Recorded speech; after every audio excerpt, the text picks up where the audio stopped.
अरे भाइयों और बहनों, कांग्रेस के लिए एक और बड़ा झटका। हरियाणा और जम्मू कश्मीर के लेटेस्ट इलेक्शन रिजल्ट आ गए हैं और कांग्रेस के बुरे दिनों का सिलसिला जारी है। क्या आप सोच रहे थे कि अब कांग्रेस कुछ कर दिखाएगी? हाँ, तो चलिए हम आपको ले जाते हैं एक पॉलिटिकल रोलर कोस्टर राइड पे, जिसमें एग्जिट पोल का तो कभी टिकट भी नहीं कटा और रिजल्ट, अरे भाई रिजल्ट तो सबके ट्विटर पर ट्रेंडिंग हो गए।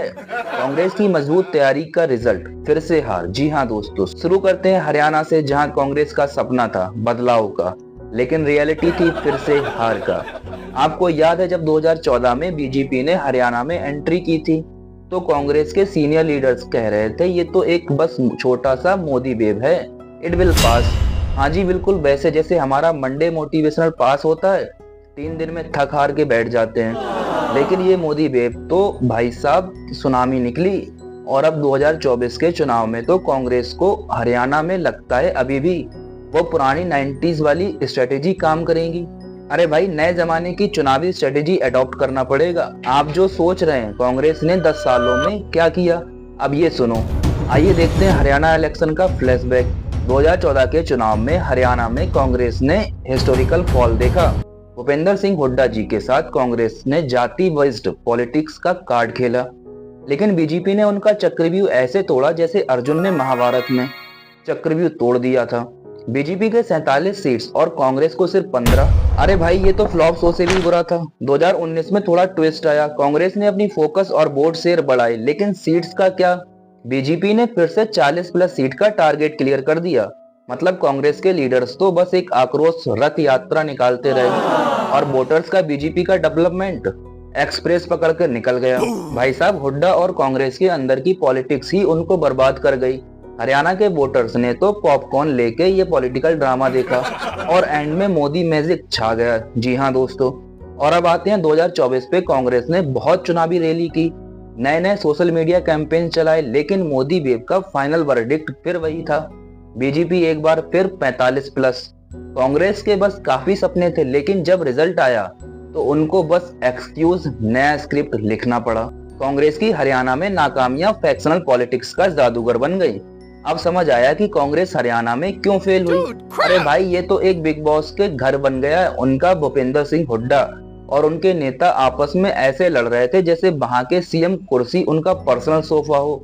पार्टी के अंदर ही फैक्शनल फाइट्स चल रही थी और बीजेपी बस साइडलाइन पे नेटफ्लिक्स शो देख रही थी। हरियाणा में कास्ट बेस्ड पॉलिटिक्स का कांग्रेस ने हमेशा भरोसा किया, लेकिन इस बार वोटर्स ने डेवलपमेंट और नेशनलिज्म पे वोट दिया। कांग्रेस के अंदर के Jat versus non Jat divide ने उनका काम और मुश्किल कर दिया। हुड्डा जी अपने एरिया में मजबूत थे, लेकिन बाकी हरियाणा के वोटर्स तो बीजेपी के डबल इंजन डेवलपमेंट ट्रेन का टिकट निकाल चुके थे। और अब जम्मू एंड कश्मीर, एक और किस्सा कांग्रेस की नाकामी का क्या है, आइए जानते हैं। तब तक आप चैनल को सब्सक्राइब कर बेल आइकन को दबा दीजिए और कमेंट करके अपनी राय जरूर दीजिएगा। अब जम्मू एंड कश्मीर पे आते हैं। अब यहाँ का ड्रामा तो एक अलग लेवल पे है। 2014 के चुनाव के बाद बीजेपी ने जम्मू रीजन को अपना स्ट्रॉन्ग होल्ड बना लिया, लेकिन कश्मीर में कांग्रेस का हाल इतना बुरा था कि उनको ये याद नहीं आया कि वहां चुनाव भी चल रहा था। 2014 के रिजल्ट के बाद बीजेपी ने जम्मू में अपना झंडा गाड़ दिया। हाँ भाई, वही उन्होंने 25 प्लस सीट हासिल की, लेकिन कश्मीर में उनका स्कोर 0 था। और कांग्रेस का, अरे वहां तो उनका पूरा नेगेटिव स्कोर चल रहा था। एनसी और पीडीपी ने कांग्रेस का पावर शेयर कंप्लीटली ग्रैब कर लिया था। आर्टिकल 370 को खत्म होने के बाद का पहला चुनाव भी कांग्रेस के लिए एक कॉमेडी शो बन गया। बीजेपी ने जम्मू रीजन में अपना पावर और मजबूत कर लिया और कश्मीर के लोग तो बस कांग्रेस को टीवी पे देख रहे थे।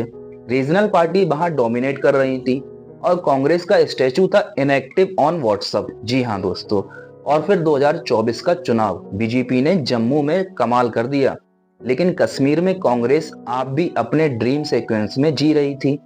वहां के रीजनल पार्टीज ने कांग्रेस को एक साइडकिक की तरह यूज किया। लेकिन असली बात तो यह है कि जम्मू कश्मीर के वोटर्स को कांग्रेस से अब कोई एक्सपेक्टेशंस नहीं थी। एक सवाल, जी हाँ दोस्तों, कांग्रेस जम्मू कश्मीर में क्यों फेल हुई?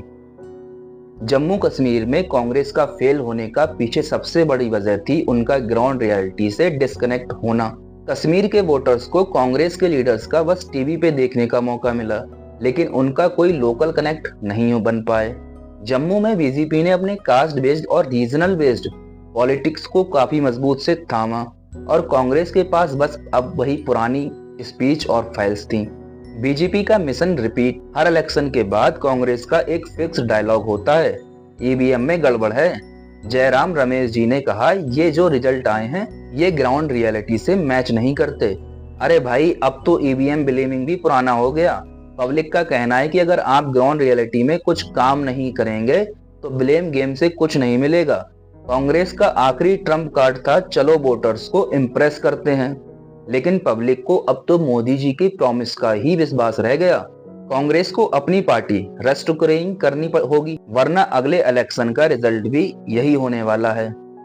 भाई साहब, हरियाणा और जम्मू कश्मीर का अगला 10 सालों का पॉलिटिकल सफर अभी सस्पेंस में है, लेकिन एक चीज तो क्लियर है, अगर कांग्रेस ने अपनी स्ट्रेटेजी चेंज नहीं की तो बीजेपी के फायरवर्क्स का ये सिलसिला तो चलता ही रहेगा। तो बस आप पॉपकॉर्न लेके बैठे रहिए और देखिए अगले चुनाव में कौन जीतेगा। तब तक के लिए धन्यवाद और चैनल को सब्सक्राइब कर लो।